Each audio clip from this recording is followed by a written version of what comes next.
Most homebuyers are pretty adamant about checking out a property before buying, and David Mazurek was no different.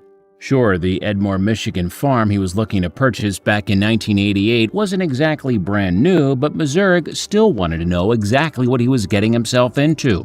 As the property's owner led him on a tour of the farm, Mazurek noticed a large stone propping open the door of the back shed. Mazurek thought nothing of it at first, yet as the tour continued, he just couldn't shake the odd-looking rock from his mind. Finally, Mazurek just had to ask, what in the world was that thing?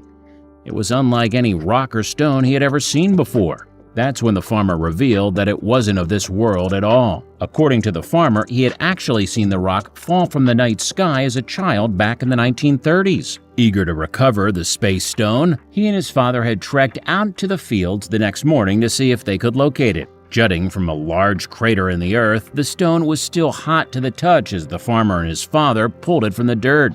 Neither of them had seen anything like it before. Though, given its weight, they figured it'd be best used as a doorstop. A farmer's story was believable enough, but even so, Mazurek wasn't entirely convinced. A meteorite as a doorstep? What a waste! Still, he was more than happy to take the stone when the farmer offered it to him, along with the property. He contacted a friend who studied geology at the Central Michigan University, who then led him to Dr. Mona Siberska, a professor at CMU. Dr. Siberska agreed to examine the stone, though she wasn't particularly optimistic about the outcome. Over the years, Dr. Siberska had been approached hundreds of times about suspected meteorites, and 9 times out of 10, these extraterrestrial objects turned out to be just ordinary rocks. Yet, as soon as she laid her eyes on Mazurek's stone, Dr. Siberska knew they were dealing with something special. Holding it in her hands, a large rock had all the telltale signs of being a meteorite, though it'd take more than just a physical examination to confirm her suspicions. Using X-ray fluorescence, Dr. Siberska dove into the makeup of the stone. While Mazurek's doorstep was 88% iron, it also contained 12% nickel. Being that this metal is almost solely found in meteorites, Dr. Siberska knew the stone came from outer space. Weighing over 22 pounds, Mazurek's meteorite was now the 6th largest space stone of its kind to be recovered in Michigan. With a pedigree like this, Dr. Siberska was confident that the rock could fetch a ton at auction. More specifically, she suggested that it could get up to $100,000.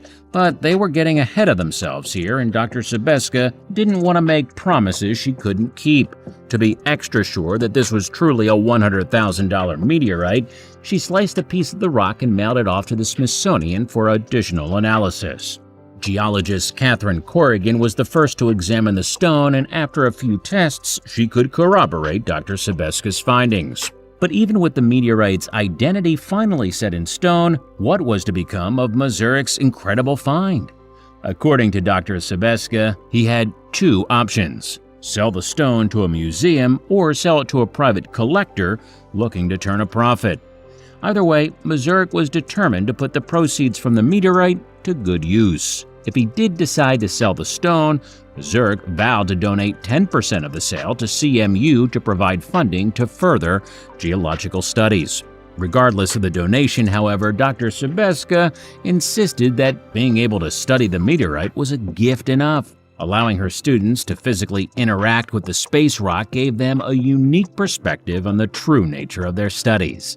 Just think, what I was holding is a piece of the early solar system that literally fell into our hands, Dr. Siberska recalled.